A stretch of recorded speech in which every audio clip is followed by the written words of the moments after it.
वंदे वाणी विनायकौ। आज पुनः आपका ये थर्ड सेमेस्टर के संस्कृत की कक्षा में आपका स्वागत है। और हम आज बात कर रहे हैं, जैसे कि हम कल बात कर रहे थे महाकवि भास के नाटकों के बारे में। उनके कुल 13 नाटक हैं। कुल कितने नाटक हैं? 13।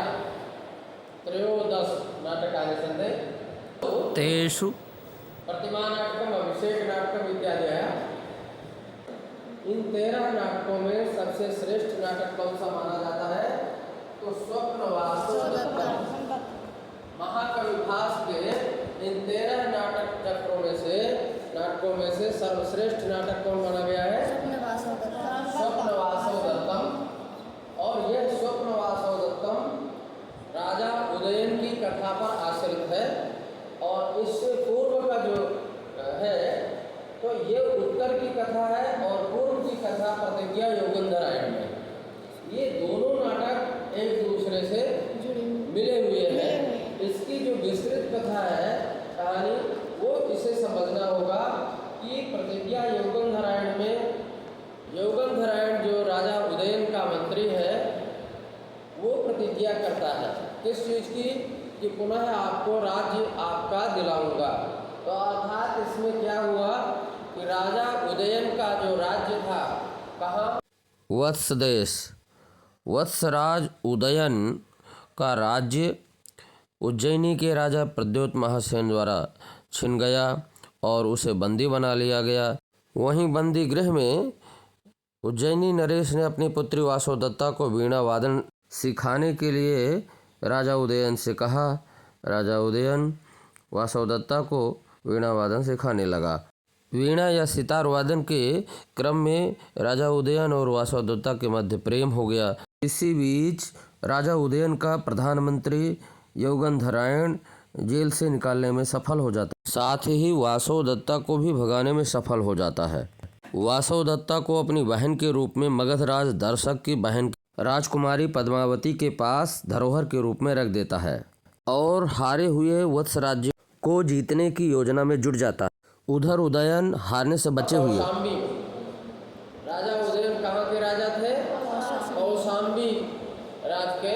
कौशाम्बी जो है ये कहाँ पड़ता है? प्रयागराज के पहले चित्रकूट और प्रयागराज के बीच में, यमुना के उस पार कौशाम्बी डिस्ट्रिक्ट अभी भी है उत्तर प्रदेश का, डिस्ट्रिक्ट के रूप में, जनपद। तो कौशाम्बी का राजा था। कौशाम्बी विस्तृत वत्स देश का एक हिस्सा था, इसीलिए कई जगह इन्हें वत्सराज उदयन भी कहा गया। राजा उदयन और उसका राज्य किसके द्वारा छिन गया? उज्जैनी के राजा प्रद्योत महासेन द्वारा ने उसका राज्य छिन गया, उस पर अधिकार कर लिया। तब योगंधरायण ने यह प्रतिज्ञा की थी कि मैं आपको आपका राज्य दिला करके रहूँगा। और उसकी जो प्रेयसी जो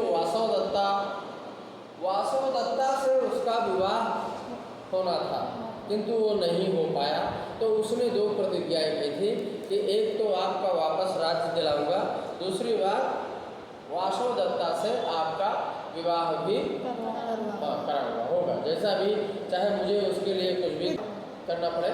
तो ये कहने का मतलब कि एक मंत्री की राजनिष्ठा इसमें ये दिखाई है। तो एक अवसर मिला और उसने एक काम किया, उसने अपना दिमाग चलाया और मगध राज से, क्योंकि जब किसी का राज्य छिन जाता है, राजा का पता नहीं था, योगंधरायण अलग है कि राजा कहाँ है, वो भी अपना छुपा हुआ अपनी जान बचा करके घूम रहा है। तब उस समय योगंधरायण जो उनका मंत्री है, वो अपनी बुद्धि चातुर्य से और सोचता है कि किसी राजा की सहायता से मैं पुनः वत्सदेश जो उदयन का राज्य, उसे वापस दिलाने के लिए प्रधानमंत्री योगेंद्रायण को एक युक्ति सूझती है और मगधराज दर्शक से वो सहायता करने के लिए कहता है। और ये कहता है कि यदि आप राजा उदयन का राज्य वापस जिताने में सहयोग करते हैं तो आपकी बहन पद्मावती का विवाह राजा उदयन से करा दूंगा। जब मगधराज दर्शक की सहायता से वत्सराज उदयन का पुनः राज्य वापस दिला देता है, तब यह झूठी खबर फैला देता है कि वासवदत्ता जलकर मर गई और राजा उदयन को पद्मावती से विवाह कराने के लिए मना लेता है। मगधराज दर्शक की बहन पद्मावती से राजा उदयन का विवाह धूमधाम से संपन्न हो जाता है। विवाह हो जाता है। पुनः विवाह होने के बावजूद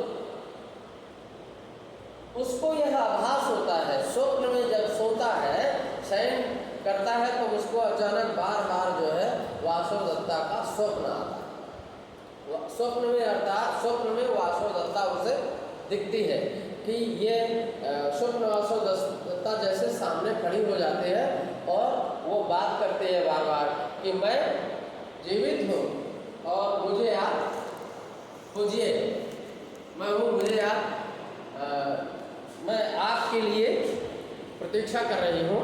और तो पुनः वहाँ वासवदत्ता से भी जो राजा को यौवन नारायण ने एक प्रतिज्ञा की थी इसमें पहले कि आपका राज्य भी दिलाऊंगा और वासवदत्ता सुरक्षित रहेगी, उससे आपका विवाह भी करूँगा। तो राजा उदयन ये बार बार अपने मंत्री से और उन सबसे कहता है कि मेरा मन नहीं लग रहा और वासवदत्ता कहीं ना कहीं जीवित है, मुझे स्वप्न में बार बार जो आ रही है, इसलिए और आपने यह प्रतिज्ञा की थी तो ये प्रतिज्ञा आपकी अधूरी रह गई। आपने एक प्रतिज्ञा तो पूरी की, लेकिन दूसरी प्रतिज्ञा ये कि वासवदत्ता को सुरक्षित क्यों नहीं रख पाए। उन्होंने इसके बाद फिर जब चूंकि राज्य प्राप्त ही हो गया था, राजा रानी पद्मावती से उनका विवाह हो चुका था, तो राजाओं की दूसरी पत्नी भी हो जाती थी, तीसरे भी, तो पुनः वासवदत्ता सामने और सच धज करके वो पुनः आ जाते हैं वहीं और उसको देख करके वासवदत्ता को प्रसन्न हो जाता है और पुनः वासवदत्ता से उनका विवाह हो जाता है। तो ये महाकवि भास का जो ये स्वप्न वासवदत्तम नाटक है, ये उत्तरार्ध की ये कहानी है कि इसमें वासवदत्ता स्वप्न में दिखती है और स्वप्न में दिखती है तो राजा उदयन उनको कहता है सबको और वासवदत्ता को खोजो, और जब तक वासवदत्ता नहीं आएगी तब तक जो है कोई का शिकार नहीं होगा और वासवदत्ता को खोजना ही होगा। सबने खोजा, चूँकि वो वहीं थी, छुपी हुई थी, और वो राजा के सामने आते हैं, विवाह हो जाता है। यही 6 अंकों का ये नाटक है उत्तरार्ध का स्वप्न वासवदत्तम।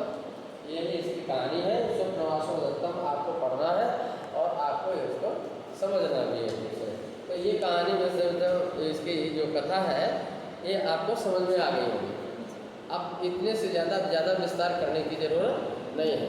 अब ये अगर प्रश्न आता है आपको कि स्वप्न वासवदत्तम का कथासार लिखिए, तो इसको पूर्व में इससे भी जोड़ना पड़ेगा थोड़ा सा उसका बताने के लिए, या संक्षेप में आप बताइए कि वासवदत्ता कौन थे और स्वप्न में दिखते थे और उससे विवाह कैसे हुआ राजा उदयन का।